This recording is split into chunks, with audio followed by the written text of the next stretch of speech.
railway station थी हमारे पानी नहीं आतु 4 महीना थी 20 मिनिट पानी आपे છે એમાં બી પાણી કાપી લેશે તો અમારે પાણી વગર શું કરવાનું અમારા ઘરમાં 10-20 જણાની ફેમિલી છે આજે અમારે પાણી ના હોય તો પાણી વગર અમારે કરવાનું શું રેલવે સ્ટેશન સામી છે તો અમે રેલવે સ્ટેશનનું પાણી પીજે છીએ અત્યારે હાલ અમે પાણીનું કહેવા આવ્યા હતા તેમને અમને 3 દિવસનું કીધું છે 3 દિવસમાં પાણી નહીં આવે તો કે અમે આગળ પગલાં લઈશું પાટણ નગરપાલિકા વોર્ડ નંબર 4 માં આવેલ સાબુના ડેલા અને બજરિયા મસ્જિદવાળો મહેલ્લો આ મહેલ્લામાં છેલ્લા 4 મહિનાથી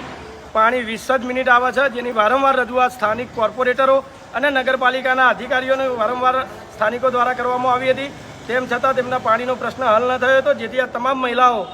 શનિવારના રોજ ધારાસભ્યની ઓફિસે આવ્યો હતો પણ આ પ્રશ્ન નગરપાલિકાનો હતો એટલે અમે કીધું કે સોમવારે બહેનો તમે નગરપાલિકા આવજો 4 વાગે અમે તમારા પ્રશ્ન પ્રમુખ સાથે રજૂઆત કરી અને તમારું સોલ્યુશન લવરાઈશું એટલે આજે તમામ બહેનો જે 4 મહિનાથી પાણી નહીં આવતું એ માટે થઈ અને અહીંયા નગરપાલિકામાં રજૂઆત કરવા માટે આવ્યા પ્રમુખને મળ્યા પ્રમુખને કીધું કે ભાઈ 3 દાડાનો તમને સમય આપીએ એ 3 દાડાની અંદર આ લોકોને જે પહેલાં પાણી જે પોસ્ટથી આવતું હતું અને જેટલા કલાક આવતું હતું નગરપાલિકાએ જો ડબલ વેરા કરી દીધા હોય તો ડબલ પાણી ના આપી શકો તો કોઈ નહીં પણ જે પાણી આવતું હતું એમાં કાપ ના મૂકવું જોઈએ અને એમને પ્રાથમિક જરૂરિયાત પાણી છે તો એમને પાણી પૂરતા પ્રમાણમાં પૂરું પાડવું જોઈએ એવી રજૂઆત પ્રમુખશ્રીને કરવામાં આવી છે એમને 3 દિવસનો સમય માગ્યો છે જો 3 દિવસમાં આ સમસ્યાનો હલ નહીં થાય તો આના સ્થાનિક રહીશો સાથે અમે બધા પ્રમુખશ્રીની ચેમ્બરમાં હલ્લાબોલ કરશું